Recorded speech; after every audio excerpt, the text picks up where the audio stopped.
ನಿಮ್ಮ ಹಳೆಯ ಚಿನ್ನದ ಒಡವೆನ ಅಧಿಕ ಬೆಲೆಗೆ ಮಾರಬೇಕೆ? ಆಟಿಕಾಗೆ ಕಾಲ್ ಮಾಡಿ 8880 ಅಟ್ಟಿಕಾ ಗೋಲ್ಡ್ ಕಂಪನಿ. ಹೆಂಡತಿ ಮೇಲಿನ ಕೋಪಕ್ಕೆ ಮಕ್ಕಳನ್ನ ಕಾಲುವೆಗೆ ಎಸೆದ್ನ ತಂದೆ ಅನ್ನುವಂತ ಶಂಕೆ ವ್ಯಕ್ತವಾಗ್ತಾ ಇದೆ. ಯಾದಗಿರಿ ಜಿಲ್ಲೆಯಲ್ಲಿ ಗೋಗಿ ಗ್ರಾಮದಲ್ಲಿ ಒಂದು ಹೃದಯ ವಿದ್ರಾವಕ ಘಟನೆ ನಡೆದಿದೆ. ಗಂಡ ಹೆಂಡತಿಯ ನಡುವೆ ಜಗಳ ಆಗಿದೆ. ಕಾಲುವೆಗೆ ಮಕ್ಕಳನ್ನ ಎಸೆದು ಕೊಲೆಗೈದಿರುವಂತಹ ಶಂಕೆ ವ್ಯಕ್ತವಾಗ್ತಾ ಇದೆ.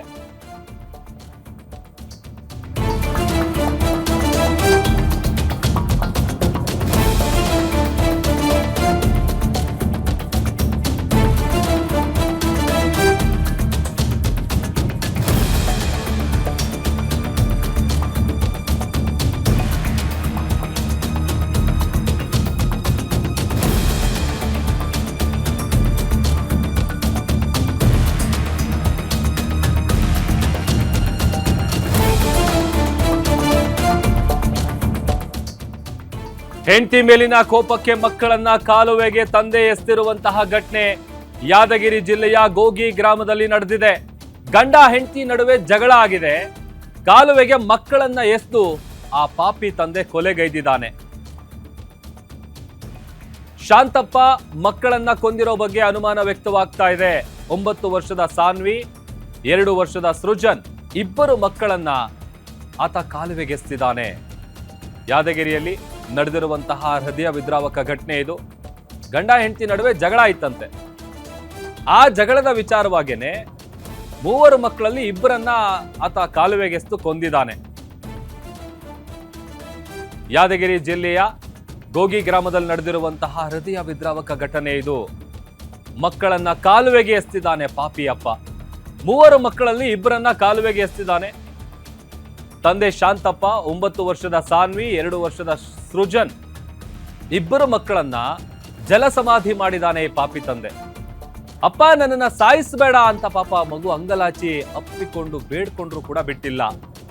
ಮತ್ತೊಂದು ಮಗು ಪ್ರಾಣಕ್ಕೆ ಅಂಗಲಾಚಿದೆ. ಆದ್ರೂ ಕೂಡ ಆತನಿಗೆ ಕನಿಕರ ಇರಲಿಲ್ಲ. ಸಂಜನಾಳನ್ನ ಸಾಯಿಸದೆ ಬಿಟ್ಟಿದ್ದಾನೆ ಅಂತೇಳಿ ಗೊತ್ತಾಗ್ತಾ ಇದೆ. ಕಕ್ಕಸಗೇರ ಗ್ರಾಮದ ಶಾಂತಪ್ಪ ಮಕ್ಕಳನ್ನೇ ಕೊಂದಿರುವಂತಹ ಪಾಪಿ ತಂದೆ ಅಂತೇಳಿ ತಿಳಿದು ಬಂದಿದೆ. ನಿನ್ನೆ ಆರೋಪಿ ಶಾಂತಪ್ಪ ತನ್ನ ಪತ್ನಿ ಜೊತೆ ಜಗಳ ಮಾಡ್ಕೊಂಡಿದ್ದ. ಆ ನಂತರ ಮಕ್ಕಳನ್ನ ಬೈಕ್ ನಲ್ಲಿ ಕರ್ಕೊಂಡು ಹೋಗಿ ಕಾಲುವೆಗೆ ಎಸೆದಿದ್ದಾನೆ. ಮಕ್ಕಳ ಮೃತದೇಹಕ್ಕಾಗಿ ಸದ್ಯ ಪೊಲೀಸರು ಶೋಧ ಕಾರ್ಯವನ್ನ ನಡೆಸ್ತಾ ಇದ್ದಾರೆ. ನೋಡಿ, ಇದೇ ಪಾಪಿ ತಂದೆ ಫೋಟೋ ತೋರಿಸ್ತಾ ಇದೀವಿ ನೋಡಿ. ಪಾಪ ಪುಟ್ ಮಕ್ಕಳು. ಈ ಮಕ್ಕಳನ್ನ ಆತ ಕಾಲುವೆಗೆ ಎಸೆದಿರೋದು. ಅಲ್ರಿ, ಗಂಡ ಹೆಂಡತಿ ಅಂತ ಅಂದ್ಮೇಲೆ 100 ಜಗಳ ಇರುತ್ತೆ. ಅದ್ರ ಸಿಟ್ಟು ತಗೊಂಡೋಗಿ ಪಾಪ ಪುಟ್ಟ ಮಕ್ಕಳ ಮೇಲೆ ತೋರಿಸಿದ್ರೆ ಏನ್ ಗೊತ್ತಾಗತ್ತಾ ಮಕ್ಕಳಿಗೆ? ಅದೇನ್ ತಲೆಯಲ್ಲಿ ಬುದ್ಧಿ ಇರುತ್ತಾ? ಅದೇನು ಅರ್ಥ ಆಗಲ್ಲ.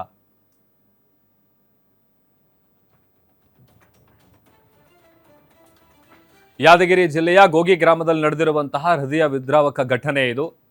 ಅಲ್ಲ, ಗಂಡ ಹೆಂಡತಿ ಜಗಳ ಉಂಡು ಮಲಗೋ ತನಕ ಅಂತ ನಾವು ಹಿಂದೆ ಎಲ್ಲ ಹೇಳ್ತಾ ಇದ್ರು. ಬಟ್ ಈಗೆಲ್ಲ ಅದು ಹಿಂಗಾಗಿದೆ ಅಂತಂದ್ರೆ ನಿಜಕ್ಕೂ ಒಂದ್ ರೀತಿ ಬೇಸರ ಆಗತ್ತೆ. ಯಾಕಂತಂದ್ರೆ ಚಿಕ್ಕ ಮಕ್ಕಳಿಗೆ ಏನ್ ಗೊತ್ತಿರುತ್ತೆ?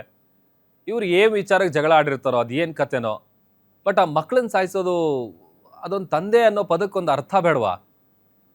ಎಂತೆಂಥದಕ್ಕೂ ಹೋಲಿಸಿ ಮಾತಾಡ್ತೀವಿ ನಾವು ತಂದೆ ತಾಯಿ ಅಂತೇಳಿ. ಬಟ್ ಇತ್ತೀಚಿನ ದಿನಗಳಲ್ಲಿ ಅದು ಯಾವುದಕ್ಕೂ ಕೂಡ ಬೆಲೆ ಇಲ್ಲ. ಅದಕ್ಕೊಂದು ಉದಾಹರಣೆ ನೋಡಿ ಇದು. ಈತ ಶಾಂತಪ್ಪ ಏನಿದ, ನಿನ್ನೆ ಹೆಂಡತಿ ಜೊತೆಗೆ ಜಗಳ ಆಡಿರ್ತಾನೆ. ಜಗಳ ಆದ ನಂತರದಲ್ಲಿ ಏನು ಮಾಡಿರ್ತಾನೆ, 3 ಜನ ಮಕ್ಕಳನ್ನ ಕರ್ಕೊಂಡು ಆತ ಬೈಕ್ನಲ್ಲಿ ಬಂದಿದ್ದಾನೆ. ಬಂದಂಥ ಸಂದರ್ಭದಲ್ಲಿ ಇಬ್ಬರನ್ನ ಆ ಕಾಲುವೆಗೆ ಎಸೆದಿರೋದು ಆತ. ಮತ್ತೊಂದು ಮಗುನ ಬೇಡ್ಕೊಂಡು ಕಣ್ಣೀರು ಹಾಕಿ ಬೇಡಪ್ಪ ಅಂತ ಹೇಳಿದಕ್ಕೆ ಒಂದು ಮಗು ಜೀವ ಉಳಿದಿದೆ ಅಂತ ಹೇಳಿ ಗೊತ್ತಾಗ್ತಾ ಇದೆ.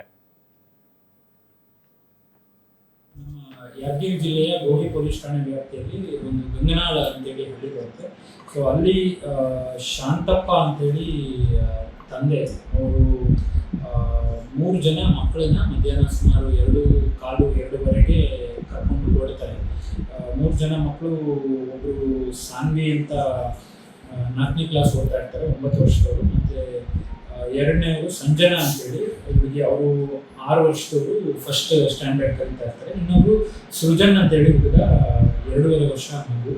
ಸೊ ಈ 3 ಜನನ ಬೈಕಲ್ಲಿ ಕರ್ಕೊಂಡು ಹೋಗಿ ನಂತರ ಅವರು ನಮ್ಮ ಕ್ಯಾನಲ್ ಹತ್ತಿರ ಹೋಗಿ ಇಬ್ಬರು ಮಕ್ಕಳನ್ನ ಕ್ಯಾನಲ್ಗೆ ತಳ್ಳಿಬಿಟ್ಟು ಆ 3ನೇ ಮಗುನ ಇಟ್ಕೊಂಡು ಯಾದಗಿರಿಗೆ ಬರ್ತಾರೆ. ಯಾದಗಿರಿಗೆ ಬಂದು 112ಗೆ ಕಾಲ್ ಮಾಡಿ ನಾನೇ ನನ್ನ ಮಕ್ಕಳನ್ನ ಕೆನಲ್ನಲ್ಲಿ ತಳ್ಳಿದ್ದಾರೆ ಅಂತ ಅವರು ಮಾಹಿತಿ ಕೊಡ್ತಾರೆ. ನಾವು ಅವ್ರನ್ನ ಕೂಡಲೇ ಇಲ್ಲಿಂದ ಕಳಿಸಿ ಬೀಗುಡಿಗೆ ಮತ್ತು ಕ್ಯಾನಲ್ ಹತ್ರ ರಾತ್ರಿ ಚೆಕ್ ಮಾಡಲಾಗಿ ಅದು ರಾತ್ರಿ ಸಮಯ ಇರೋದ್ರಿಂದ ನಾವು ಫೈರ್ ಅವರು ಹುಡುಕ್ಲಿಕ್ಕೆ ಆಗಿರಲಿಲ್ಲ. ಸೊ ಇವತ್ತು ಬೆಳಿಗ್ಗೆ ಸುಮಾರು 6 ಗಂಟೆಯಿಂದ ನಮ್ಮ ಫೈರ್ ಟೀಮ್ನವರು ಆ ಕ್ಯಾನಲ್ಗಳಲ್ಲಿ ಈ 2 ಮಕ್ಕಳು ಏನು ಸಾನ್ವಿ ಮತ್ತು ಸೃಜನ್, ಒಂದು ಹೆಣ್ಮಗು 9 ವರ್ಷದ್ದು ಸಾನ್ವಿ ಮತ್ತು 2.5 ವರ್ಷದ್ದು ಮಗು ಸೃಜನ್ ಅಂತೇಳಿ, ಇವರಿಬ್ಬರು ಅದು ಈಗ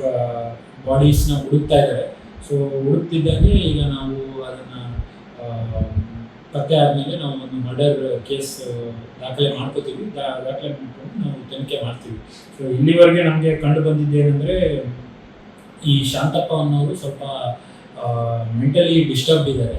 ಅದಲ್ಲದೆ ಮತ್ತು ಅವರ ಹೆಂಡತಿ ಯಾರಿದ್ದಾರೆ ರೇಣುಕಾ, ಅವರ ಜೊತೆ ಸ್ವಲ್ಪ ಜಗಳ ಇರ್ತಾ ಇತ್ತು ಅವಾಗವಾಗ. ಮತ್ತು ಇನ್ನೊಂದೇನೆಂದರೆ, ನಿನ್ನೆ ನಮ್ಮ ಪೊಲೀಸರು ಅವರಿಗೆ ಮಾತಾಡಿಸಿದಾಗ ಏನು 2 ಮಕ್ಕಳನ್ನ ತಳ್ಳಿದ್ದಾರೆ, ಅವರು ಯಾವಾಗಲೂ ಅವರ ತಾಯಿ ಜೊತೆ ಜಾಸ್ತಿ ಇರ್ತಾ ಇತ್ತು ಮತ್ತು ಇವ್ರ ಮೇಲೆ ಅಷ್ಟು ಅಟ್ಯಾಚ್ಮೆಂಟ್ ಇರಲಿಲ್ಲ ಅನ್ನೋದ್ರ ಬಗ್ಗೆ ಹೇಳಿದ್ದಾರೆ. ಮತ್ತು ಅವರು ಸಹ ಮೆಂಟಲಿ ಡಿಸ್ಟರ್ಬ್ಡ್ ಇದ್ದಾರೆ, ಯಾಕೆಂದರೆ ಅಷ್ಟು ಸಣ್ಣ ಮಕ್ಕಳನ್ನ ತಳ್ಳಿರೋದ್ರಿಂದ. ಸೊ ಈಗ ನಾವು ಅದನ್ನು ಪತ್ತೆ ಹಚ್ಚಲಿಕ್ಕೆ ಎಲ್ಲ ರೀತಿ ಪ್ರಯತ್ನ ಮಾಡ್ತಾ ಇದ್ದೀವಿ. ಪತ್ತೆ ಹಚ್ಚಿದ ಮೇಲೆ ನಾವು ಮುಂದಿನ ಕಾನೂನು ಪ್ರಕಾರ ಕ್ರಮ ತಗೊಳ್ತೀವಿ. ಮತ್ತಷ್ಟು ಡೀಟೇಲ್ಸ್ ಕೊಡ್ತಾರೆ ನಮ್ಮ ಪ್ರತಿನಿಧಿ ನಾಗಪ್ಪ ಮಾಲಿ ಪಾಟೀಲ್, ದೂರವಾಣಿ ಸಂಪರ್ಕದಲ್ಲಿ ಜಾಯ್ನ್ ಆಗಿದ್ದಾರೆ. ನಾಗಪ್ಪ, ತನ್ನ ಹೆತ್ತ ಮಕ್ಕಳನ್ನೇ ಆತ ಕಾಲುವೆಗೆ ಎಸ್ದು ಸಾಯಿಸಿದಾನೆ ಅಂತ ಅಂದ್ರೆ ತಂದೆ ಅನ್ಸ್ಕಂತಾನ, ಹೊಟ್ಟೆಗೆ ಏನ್ ತಿಂತಾರೆ ಅಂತ, ಏನ್ ವಿಚಾರಕ್ಕೆ ಜಗಳ ಆಗಿತ್ತಂತೆ, ಏನಿದೆ ಡೀಟೇಲ್ಸ್? ಪ್ರಭುದೇವ್, ಇದು ಆಸ್ತಿ ವಿಚಾರವಾಗಿ ಸಾಕಷ್ಟು ಗಂಡ ಹೆಂಡತಿ ನಡುವೆ ಜಗಳ ಆಗುತ್ತಾ ಇತ್ತು. ಸೊ ಅಲ್ಲಿನ ಸ್ಥಳೀಯರು ಅದೇ ಸಂಬಂಧಿಕರು ಕೂಡ ಮಾಹಿತಿ ಕೂಡ ಗ್ಯಾರಂಟಿ ನ್ಯೂಸ್ಗೆ ಕೊಟ್ಟಿದ್ದಾರೆ. ನಿನ್ನೆ ಇದ್ದಕ್ಕಿದ್ದಂತೆ ಗಂಡ ಹಾಗೂ ಹೆಂಡತಿ ನಡುವೆ, ಶಾಂತಪ್ಪ ಹಾಗೂ ರೇಣುಕಾ ನಡುವೆ ಆಸ್ತಿ ವಿಚಾರವಾಗಿ ಜಗಳವಾಗಿದೆ ಅಂತ ಮಾಹಿತಿ ಕೂಡ ಲಭ್ಯವಾಗಿದ್ದು, ಅದರ ನಂತರ ಕೋಪ ತಂದೆ ಶಾಂತಪ್ಪ ತನ್ನ 3 ಮಕ್ಕಳನ್ನು ಆತ ಬೈಕ್ ಮೇಲೆ ಕರೆದುಕೊಂಡು ಬಂದಿದ್ದಾನೆ. ನಂತರ ಏನಂತಂದ್ರೆ, ಬೈಕ್ ಮೇಲೆ ಕರೆದುಕೊಂಡು ಬಂದಂತ ಪಾಪಿ ತಂದೆ ಶಾಂತಪ್ಪ ಇದ್ದಕ್ಕಿದ್ದಂತೆ 2 ಮಕ್ಕಳಾದಂತ ಸಾನ್ವಿ ಹಾಗೂ ಸೃಜನ್ 2 ಮಕ್ಕಳನ್ನು ಕೂಡ ಕಾಲುವೆಯಲ್ಲಿ ಎಸೆದಿದ್ದಾನೆ. ಈ ಸಂದರ್ಭದಲ್ಲಿ ಸಂಜನಾ ಎಂಬ ತನ್ನ ಮಗು ಏನಿದೆ, ಹೆಣ್ಣು ಮಗು, ಆ ಮಗುವನ್ನು ಕೂಡ ಕಾಲುವೆಯಲ್ಲಿ ಎಸೆಯಲು ಮುಂದಾಗಿದ್ದನು. ಈ ಸಂದರ್ಭದಲ್ಲಿ ಸಂಜನಾ ಎಂಬ ಮಗಳು, ಅಪ್ಪ ನನ್ನನ್ನು ಸಾಯಿಸಬೇಡ ಎಂದು ಕಣ್ಣೀರು ಕೂಡ ಹಾಕಿದ್ದಾಳೆ. ಹೀಗಾಗಿ ನಂತರ ಆಕೆಯನ್ನು ಕೂಡ ಆತ ಕಾಲುವೆಗೆ ಬಿಸಾಕಿಲ್ಲ ಎಂಬ ಮಾಹಿತಿಯನ್ನು ಅಲ್ಲಿನ ಸಂಬಂಧಿಕರು ಕೂಡ ನೀಡಿದ್ದಾರೆ. ನಂತರ ಆತ 2 ಮಕ್ಕಳನ್ನು ಕಾಲುವೆಯಲ್ಲಿ ಬೆಸಕಿದ್ದಾನೆ. ಈ ಮಾಹಿತಿಯನ್ನು ನಂತರ ಯಾದಗಿರಿಗೆ ಖುದ್ದು ಆಗಮಿಸಿ ಆತ ಕೂಡ ಪೊಲೀಸರಿಗೆ ಮಾಹಿತಿ ನೀಡೋ ಜೊತೆ 112ಗೆ ಮಾಹಿತಿ ನೀಡಿ, ನಾನು 2 ಮಕ್ಕಳನ್ನು ಕಾಲುವೆಯಲ್ಲಿ ಬೆಸಕಿದ್ದೇನೆ ಎಂಬ ಮಾಹಿತಿಯನ್ನು ಪೊಲೀಸರಿಗೆ ಕೊಡ್ತಾನೆ. ಇದರ ನಂತರ ಪೊಲೀಸರು ಕೂಡ ರಾತ್ರಿ ಏನು ಸ್ಥಳಕ್ಕೆ ಆಗಮಿಸಿ ಅಲ್ಲಿ ಕೂಡ ಪರಿಶೀಲನೆ ನಡೆಸಿದ್ದಾರೆ. ಆದರೆ ಮೃತದೇಹ ಪತ್ತೆ ಆಗಿಲ್ಲ. ಹೀಗಾಗಿ ಈಗಲೇ ಯಾದಗಿರಿ ಎಸ್ಪಿ ಕೂಡ ಮಾಹಿತಿ ನೀಡಿದ್ದಾರೆ ಸತ್ಯಶಂಕರ್ ಅವರು.